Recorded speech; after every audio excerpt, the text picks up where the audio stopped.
Hello and welcome to PSM Speak. I have so far presented to you 6 videos on pension issue, 5 on Employees Pension Scheme 1995, Employees Provident Fund Pension, the Supreme Court case, minimum pension and so on, and 1 was on new pension scheme pertaining to the employees of the government. This one is 7th and the last one at that. This is my answers to your queries.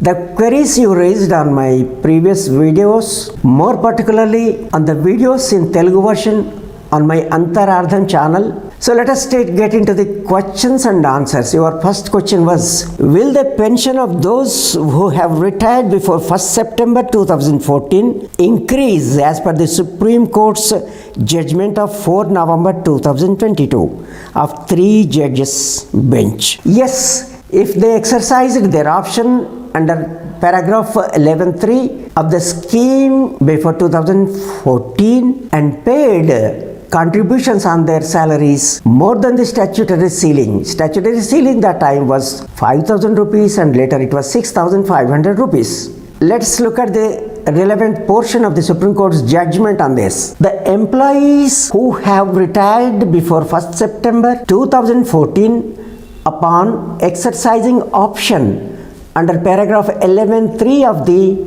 1995 scheme shall be covered by the provisions of the paragraph 11.3 of the pension scheme as it stood prior to the amendment of 2014. So those who have retired upon exercising their option, if they had exercised their option before 2014, and it doesn't apply to those who did not exercise their option. Let's look at the relevant portion of the Supreme Court's judgment in this regard. The employees who had retired prior to 1st September 2014 without exercising any option under paragraph 11.3 of the pre-amendment scheme have already exited from the membership thereof, they would not be entitled to the benefit of the judgment.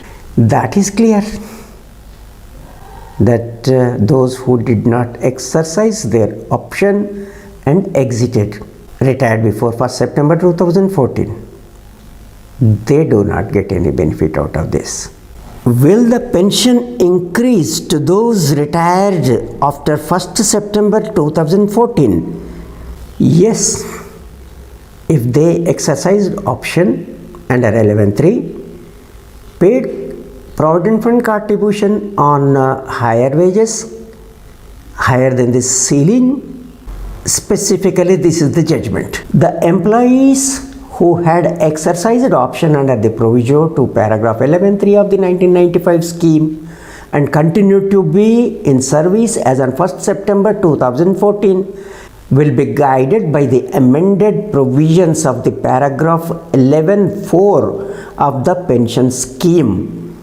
11.4 is the amended scheme which came into force after 1st September 2014, where the ceiling was raised to 15,000 rupees as against 6,500 rupees before. Let's look at 2 more points of the Supreme Court judgment to make the point clearer.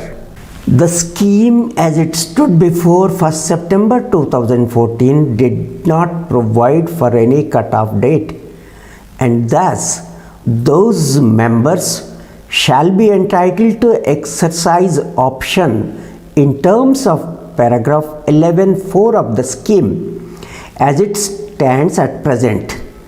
Their exercise of option shall be in the nature of joint options covering pre-amended paragraph 11.3 as also the amended paragraph 11.4 of the pension scheme.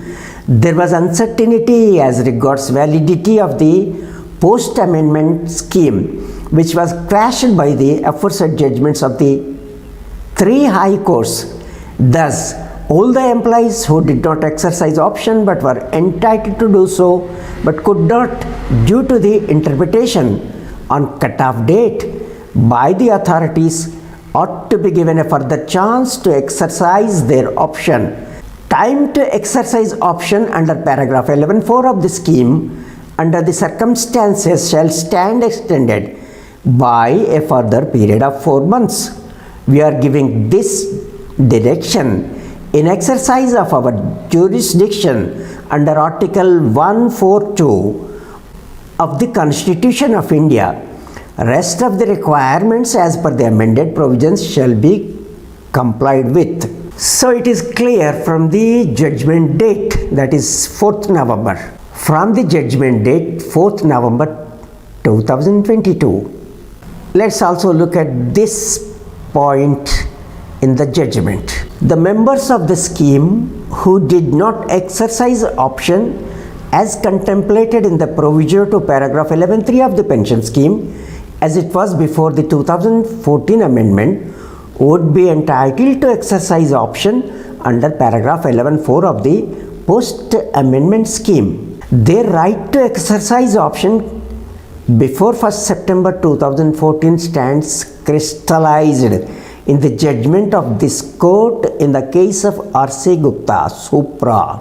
So the exercise of option under the pre-amended scheme is decided by the RC Gupta case, the 2 judges bench of the Supreme Court, which is accepted by the 3 judges bench.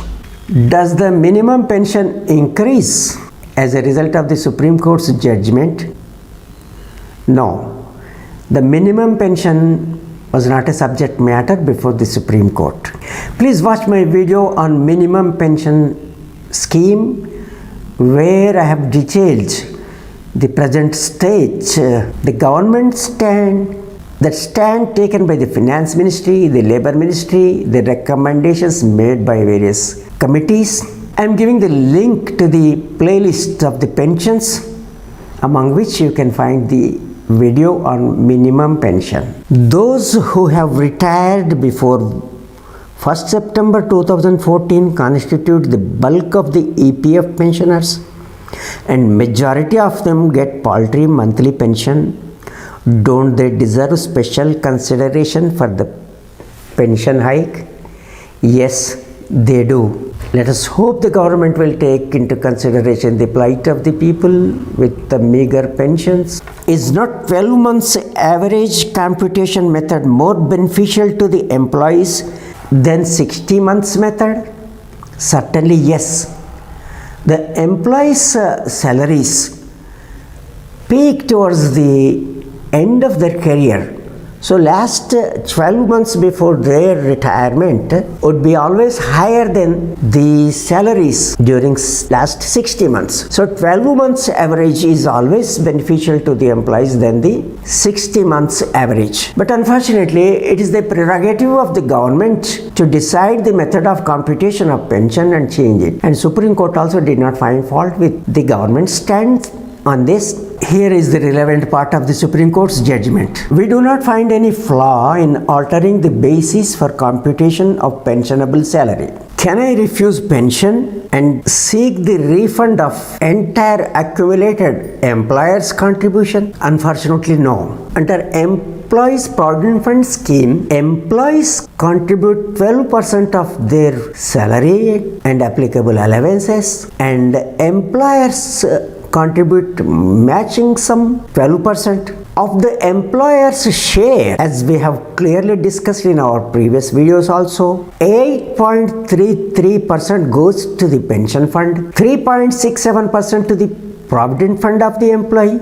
So employees cannot claim the money that goes to the pension fund, that 8.33%. Retired in 2018, my pension is 1047. Will it increase as per the court order? The individual computations, whether it applies to the individuals or not, depends on whether they paid on their higher salaries, higher than the ceiling, and whether they exercise the option or not. Why my pension is less than rupees 1000, although the minimum pension is 1000 rupees? There are reasons. The Employees Provident Fund organization has clarified in its 2020-21 annual report. Let us look at the extract. What did it say? Deductions on account of benefits availed by members on the basis of choice exercised at the time of making claims like commutation, return of capital, and short service are applied on the minimum pension of 1000 per month. Allowing the minimum pension of 1000 per month, disregarding the deduction on account of commutation and return of capital etc. would be iniquitous and unfair vis-a-vis the members, pensioners who had not taken these benefits at the time of claim and opted to take only the original pension without any optional benefit. So it would be a disincentive to the persons who did not withdraw, commute, etc. But our point is, as we have clarified in one of our previous videos, because 1000 rupees, the minimum pension is too meager, and less than that amount is bad. So to allow the incentive to those who did not withdraw, the government may think of giving additional benefit like another 1000 rupees or 2. But whatever minimum that is fixed, it should be made applicable to all, irrespective of whether they had withdrawn some out of that by means of commutation or whatever. Let's hope the government, while fixing minimum pension, when it does, will consider this aspiration of the people or the difficulty of the senior citizens to survive with meager sums of pension. Does the Supreme Court's order apply to Coalmines Pension? No, Coalmines Pension is different from the Employees Provident Fund Organization's pension. These are two different schemes, and this judgment of the Supreme Court does not apply to the coal mines separate pension. Is Road Transport Corporation, in particular of Andhra Pradesh, Telangana, and similar other organizations covered under the Supreme Court's judgment? Every organization covered by Employees Provident Fund, be it an exempted establishment or a regular establishment, is covered by the Supreme Court's judgment. RTC or any other organization. What is RC Gupta judgment? The head office of the Employees Provident Fund organization, while directing the regional offices on the implementation of the RC Gupta part of the judgment, has clarified what is RC Gupta judgment succinctly. Let's look at that portion of the circular. Accordingly, the direction of the Honorable Supreme Court in RC Gupta judgment pertains to such employees who contributed on higher wages under paragraph 26(6) of Employees Provident Fund scheme and had further exercised their option under the proviso to erstwhile para 11(3) prior to the retirement, but their option request under the proviso to paragraph 11(3) was explicitly denied by concerned office of the Regional Provident Fund Commission, and or contribution on higher salary was refunded, diverted back to Provident Fund account. In brief, the RC Gupta judgment was on exercising option after paying higher contributions, higher in the sense above the ceiling of 5,000, 6,500. Naturally, those employees and employers are supposed to exercise their option, and there was no cut-off date for that. That was in a sense the judgment of the RC Gupta case. The two judges bench of the Supreme Court on the Employees Pension Scheme prior to its amendment in 2014. I am working in a private company and salary is rupees 11,000. How much pension will I get? These individual calculations, of course, we have explained in our previous video. It is based on a formula, the pensionable salary. The pensionable salary is 60 months average preceding the retirement of an employee multiplied by the pensionable service. Pensionable service is number of years of service after becoming eligible under the pension scheme. This is divided by 70. So now your salary is rupees 11,000, that is below 15,000 rupees. We do not know what is going to be your salary when you are actually going to retire. So depending upon the sum that you are going to draw when you are actually retiring, then the pensionable salary will be determined, and applying this formula, the actual pension can be calculated. Is pension contribution transferred to my account when I join a different job, employer, changing the jobs and organizations? No. But your service record gets transferred. Insofar as Provident Fund is concerned, the money is transferred to your account. The pension contribution remains in the pension fund of Employees Provident Fund organization. Because the service record gets transferred, you will get the pension based on the actual number of years of service with this employer plus with the new employer or any number of employers that you are going to change before your retirement age. Do employees need to refund the employer's share pension fund related to get higher pension? Yes, they need to. Does the family pension increase with the minimum pension increase? The family pension will also increase when the minimum pension is increased. That happened when minimum pension was made 1000 rupees. Where to submit my option?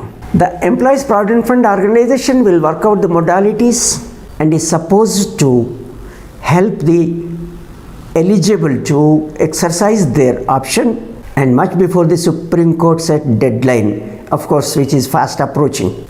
Is the judgment applicable to the exempted establishments? Yes, it does. This is the relevant part of the Supreme Court's judgment. Amendment to the pension scheme brought about by the notification number GSR 609E dated 22nd August 2014 shall apply to the employees of the exempted establishments in the same manner as the employees of the regular establishments. Thank you for so patiently watching this video. Please subscribe to this channel. It is free. After clicking on the subscribe button below the video, please do not forget to click on the bell icon to get the notifications as and when I upload a fresh video like this to this channel. Thanks again. Thank you.